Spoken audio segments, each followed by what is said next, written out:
So if you've got questions, I'd love to take some now. If you feel like you're in struggle town or, oh, my business is different. I'm an e-commerce business. I've got a retail store. I do franchising. I'm in an obscure niche. This exercise didn't work for me because of that. Type some of those questions into the chat now. One of the questions we got, which I thought I might address, and then we can jump into the chat questions, was it was around this idea that the business owner needs to create the system so that his or her team can make money without the business owner there and or doing any work necessarily to create that revenue. The question is, what about those professional service type businesses where you've got things like lawyers, architects, medical providers, where the business is them and they're built around them? What do you do in those situations? Those professionals who are providing a product or a service that have to be licensed to give a specific training. So the first thing I want to say there is, this is at the crux of what we're here to do, which is we need to make sure that the business can grow beyond any one particular team member. So to start with, if you're in that situation, the first thing that you can do, if you just can't see a way out of plugging another masseur in or plugging another architect in, the first thing that you do is systemize everything around you. So systemize the marketing, systemize the admin, systemize the sales, the booking process, like systemize everything around the magic that you feel that you're bringing. What ends up happening then is you start to get good and efficient, and you'll find you'll end up having more leads and more business because your marketing systems are in place than you can handle. And then the first thing that you start to do is start chipping off parts of the work. What is the simplest bit of, if you're a plumber, maybe you stop going out and doing residential calls for old grannies who want to have their lights changed. That might become something that you get an apprentice for, you bring them on board, and then you start chiseling off that lower level work and you start focusing on the higher level, commercial type work, that only you can do. Or maybe it's, unblocking drains, or if you're a lawyer, maybe it's wills. You'll sit there and you'll chisel off that piece. So firstly, systemize everything around you, then start to think about what is the easiest piece that you can hand over, and then really focus on that. That might also give you a bit of an idea on what the target product should be in your critical client flow as well. Like if you might, as a lawyer, you might go, creating wills, that's just one product of everything that you do as a lawyer, but that's something that we could systemize. That's something that I could plug a junior lawyer into, and that's part of your way out. All right, so let's have a little bit of a think now here at some of the questions. I don't know, Simon, if you want to help here, what's the best way? Do you want to read a couple out to me, or we could elevate some? Sure. Sorry. Sure. I've just been taking a couple in the chat. So this one's from Warren. He says, maybe a question for later, but if this is the CCF for the very first task that a customer experiences to come on board, do you suggest a CCF for the other processes in the business, or just the very first steps?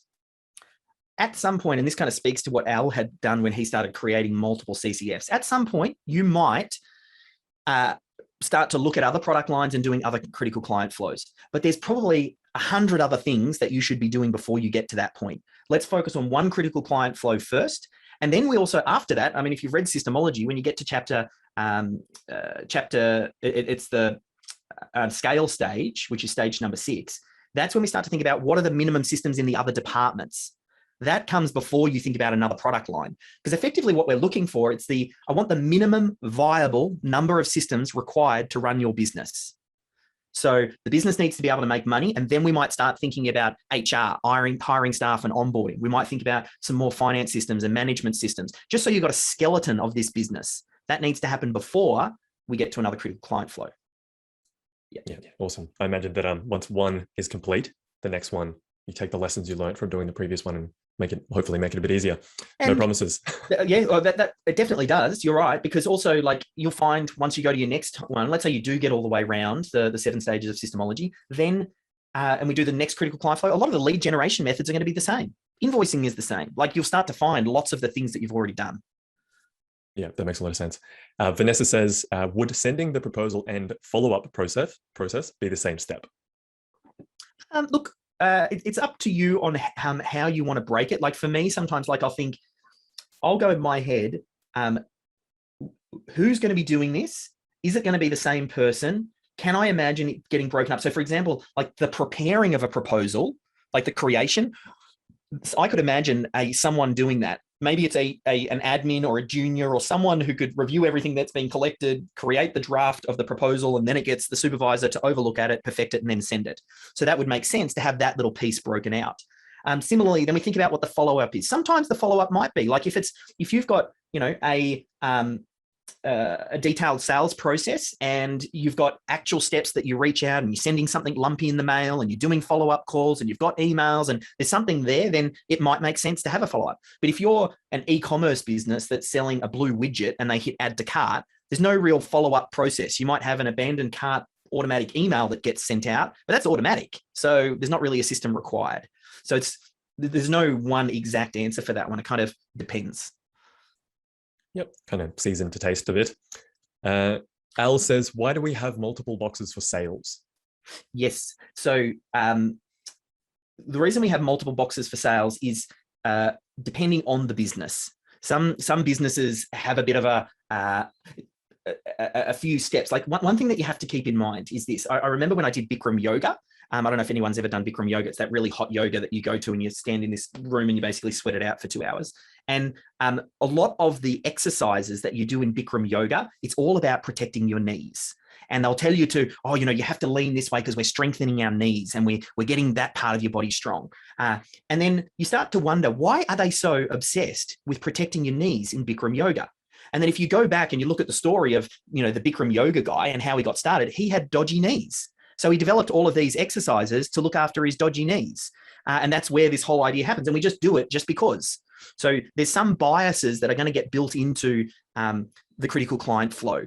The critical client flow, I wanted to have the space for particularly service-based businesses where the sales process might be longer, where you might have a qualification, then you might have a sales call, then you might have a follow-up. But it's not always the case. That's why e-commerce businesses is different. Your business might be a little bit different. Al, you might go, I only need 2 steps. So just see the critical client flow as a framework to start and understand there are some of my biases kind of built in there as well. So that's why whenever I talk about any system and what I give you, it's an 80% solution. You have to finalize the final 20% to meet your own situation. I can give you an epic shortcut, but you're going to have to make the final thing. Hey, Simon, I'm just thinking, and we'll take maybe 1 or 2 more calls. I would love it if we could hear from someone. Can we get someone to even, I don't know if you've got one of the next questions and maybe we'll get them to chime in and ask the question themselves.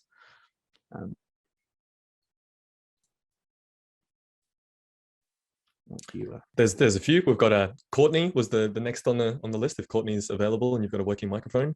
Yeah. Does anyone, Courtney, if either you're happy to, if you've got, because the ideal scenario as well as you've got a video going on, stick your hand up, or if there's someone else who's got a question as well that would love to jump in. Let's, yep.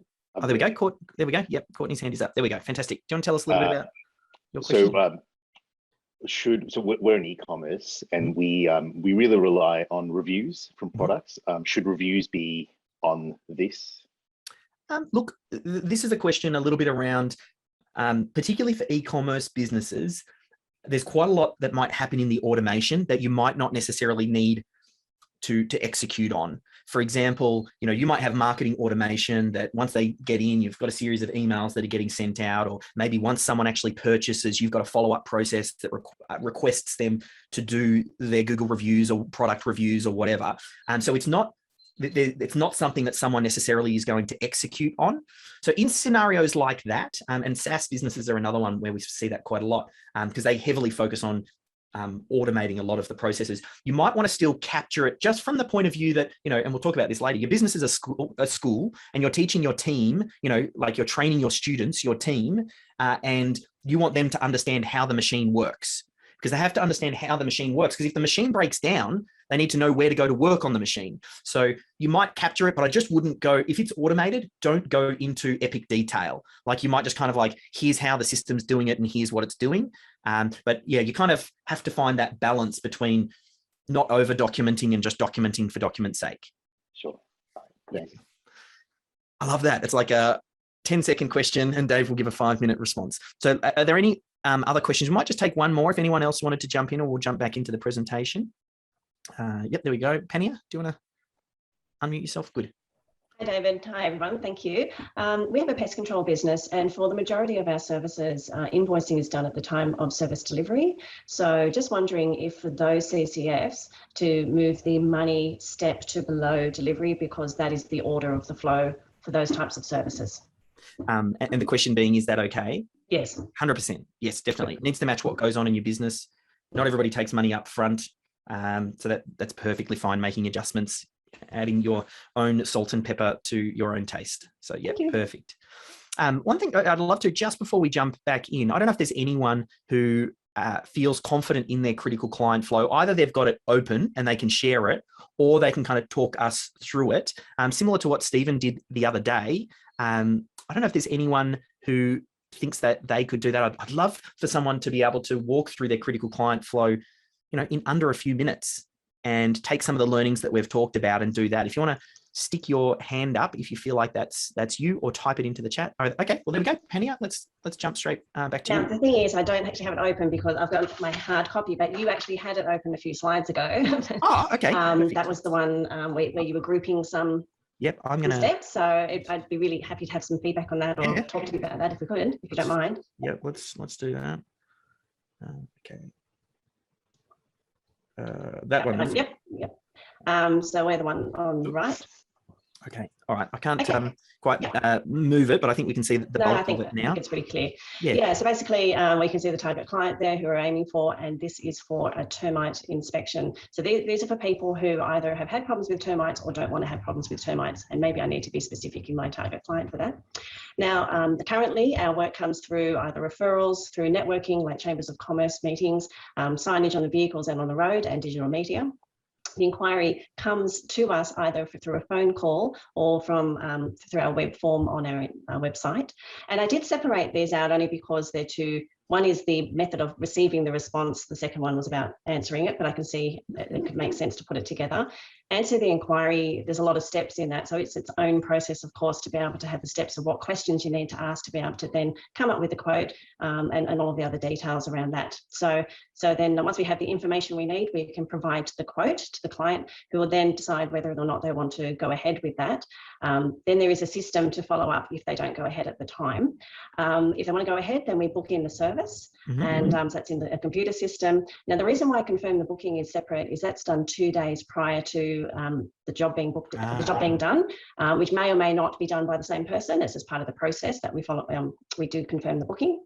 Then the next step would be the technician confirming the booking, make sure the run sheet goes to the technician, carry out the termite inspection. And there's some important things that would be covered with that process about filling out the paperwork and providing recommendations to the customer.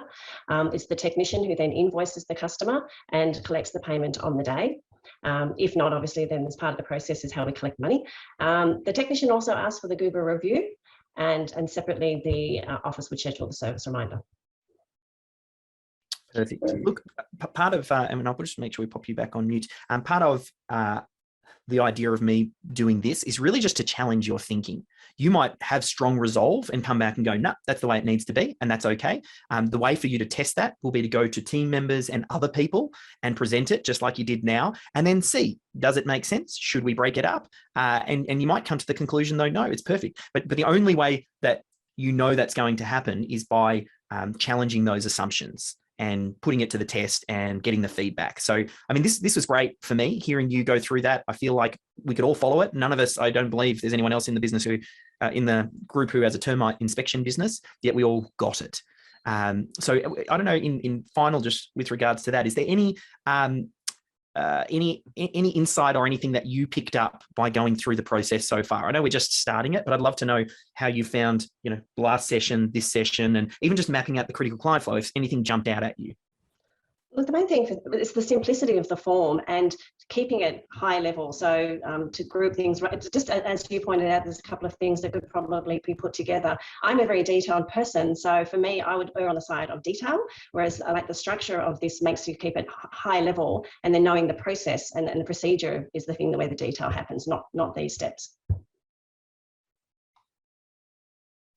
Yep. Perfect. There we go. I'm going to jump back to the presentation here. Thank you so much for a little bit of that share. I think that always helps the group when they kind of see others getting it and you get that outside perspective. So the takeaway, and it is in the workbook around recording a video of this for your team. So practice it. I said, share it to team, share it to people, reach out, record a video, take the lessons from Stephen about making it about your team, make a video, keep it under 5 minutes. I'd love to see some of those popping up in the Facebook group, just for us to review and give comment and things like that. But yeah, that was great to see. I think you right there panning out, I think that would be great. Stephen's already done some, so it'd be easy for some of the rest of the group to start posting for that.